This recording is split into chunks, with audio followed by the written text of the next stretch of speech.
안녕하세요. 경제학 짱 박사입니다. 여러분, 자유무역이 최고다. 이런 말 많이 들어보셨죠? 경제학의 기본 원칙처럼 여겨지는데요. 근데 정말 언제나 어떤 상황에서든 그게 정답일까요? 오늘은 폴 크루그먼의 국제경제학 교과서를 바탕으로 조금은 도발적인 주제를 한번 다뤄볼까 합니다. 바로 적극적 무역 정책에 대한 아주 정교한 주장들입니다. 자, 그래서 오늘 우리가 뭘 살펴볼 거냐면요. 우선 정말 자유무역이 항상 옳은지 한번 따져볼 거고요. 그리고 첨단 산업의 비밀, 바로 외부 효과라는 개념을 알아볼 겁니다. 이걸 보잉하고 에어버스의 진짜 치열했던 보조금 전쟁 사례로 보면 이게 이런 거구나 딱 감이 오실 거예요.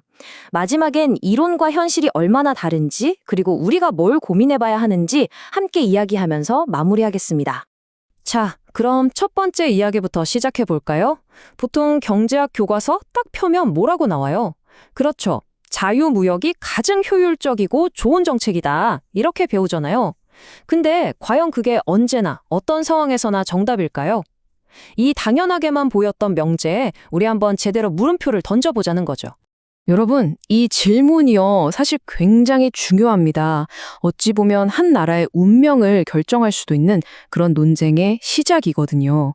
특히 요즘 다들 얘기하는 반도체나 항공기 같은 거 있잖아요. 어마어마한 돈과 기술이 들어가는 이런 첨단 산업에서는요, 이 문제가 훨씬 더 복잡하고 흥미진진해집니다. 그럼 왜 정부가 시장에 개입해야 한다는 주장이 나오는 걸까요? 그 주장의 가장 중심에 있는 핵심 키워드가 하나 있습니다. 바로 외부 효과라는 건데요. 자, 외부 효과, 말이 좀 어렵죠. 쉽게 말해서 의도치 않은 나비 효과 같은 거예요. 어떤 기업이 뭘 했는데 그 영향이 전혀 상관없는 다른 기업이나 사회 전체에 이익이나 손해를 주는 거죠. 특히 첨단 산업에서는요, 이 긍정적인 파급 효과, 그러니까 지식이 막 퍼져나가는 효과가 엄청나게 중요해요. 근데 문제가 뭐냐? 맨 앞에서 정말 힘들게 R&D하고 길을 닦아놓은 회사가 그 열매를 혼자 다 못 모는다는 겁니다. 조금 더 구체적인 예를 들어볼까요? 자, A라는 회사가 진짜 어마어마한 돈을 쏟아부어서 신기술 개발에 성공했다고 쳐요. 그럼 그 지식이 A 회사 안에만 꽁꽁 갇혀 있을까요? 아니죠. 그 기술을 개발했던 연구원들이 나중에 다른 회사로 옮기기도 하고 관련 논문이나 특허가 공개되면서 업계 전체로 은근슬쩍 퍼져나가게 됩니다. 숙련된 인력들도 마찬가지고요. 바로 이 지점 때문에 이건 개별 기업한테만 맡겨둘 게 아니라 정부가 좀 지원해줘야 하는 거 아니냐, 이런 목소리가 나오는 겁니다. 자, 그럼 이 좀 추상적인 이야기가 확 와닿을 만한 실제 사례를 한번 볼까요? 이건 경제학 교과서에 빠지지 않고 등장하는 아주 클래식한 사례죠. 바로 하늘의 왕자를 두고 싸웠던 두 거인, 미국의 보잉과 유럽의 에어버스 이야기입니다. 자, 한번 상상해 보세요. 이 거대한 항공기 시장의 플레이어는 딱 둘뿐입니다. 미국의 보잉, 그리고 유럽의 에어버스. 다른 경쟁자는 없다고 가정하는 거예요. 이건 경제학에서 말하는 전략적 게임을 설명하기에 정말 완벽한 무대라고 할 수 있죠.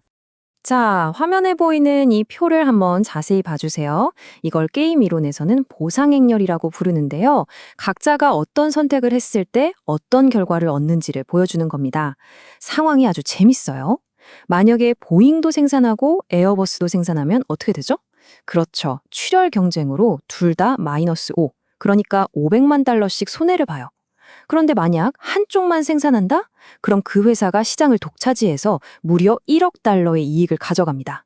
이러니까 어때요? 서로 네가 먼저 포기해라 하면서 눈치만 보고 아무도 선뜻 생산에 끼어들지 못하는 거죠. 팽팽한 대치 상황이에요. 자, 바로 이 교착 상태에서 유럽 정부가 플레이어로 등판합니다. 에어버스한테 $2천만 어마어마한 보조금을 딱 찔러주는 거예요. 이걸로 한번 해봐 하고 말이죠. 자, 이 돈이 들어가면서 이 게임의 판이 어떻게 180도 뒤집히는지 한번 보세요. 자, 이제 이 표를 다시 보세요. 게임의 룰이 완전히 바뀌었습니다. 보조금 덕분에 에어버스의 계산이 달라졌거든요. 이제 만약 보잉이 생산을 하더라도 원래는 -$500만 손해였잖아요.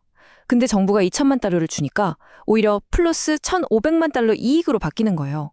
그러니까 에어버스 입장에서는 이제 보잉이 생산을 하든 안 하든 무조건 생산하는 게 이득인 상황이 된 거죠. 이걸 우월 전략이라고 합니다. 자, 이걸 아는 보잉은 어떨까요? 아, 에어버스는 무조건 생산하겠구나. 그럼 내가 들어가면 마이너스 500만 달러 손해만 보겠네? 하고 깨끗하게 시장 진입을 포기하게 됩니다. 결과는요? 에어버스가 혼자서 시장을 다 먹게 되는 거죠. 바로 이겁니다. 이게 핵심이에요. 경제학에서는 이걸 브렌더 스펜서 분석이라고 부르는데요. 이 아주 똑똑한 이론이 보여주는 게 뭐냐면요.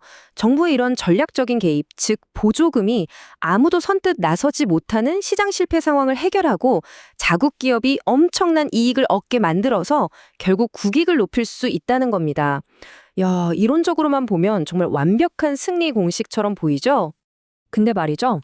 이론이 이렇게나 완벽하고 멋진데 왜 현실에서는 정부가 자, 이 산업에 보조금 팍팍 쏩시다 해서 성공했다는 이야기를 그렇게 쉽게 듣기는 어려울까요?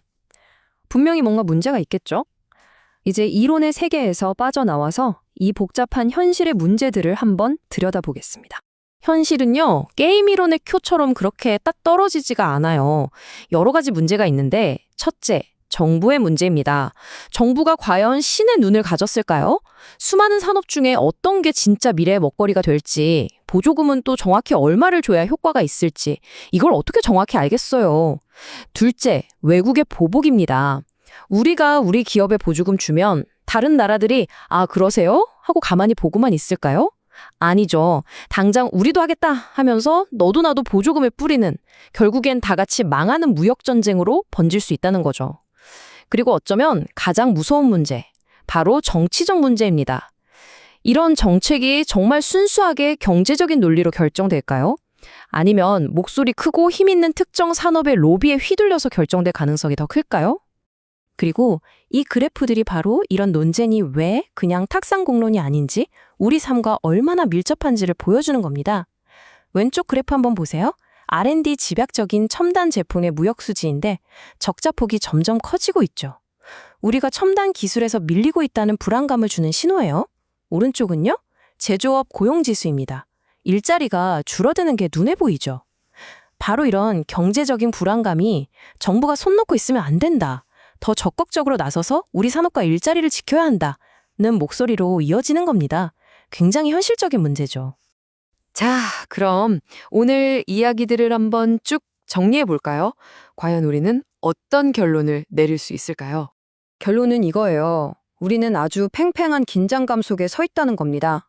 한쪽에는 정부가 잘만 개입하면 시장 실패도 바로잡고 국익도 챙길 수 있다는 아주 달콤하고 매력적인 이론이 있어요.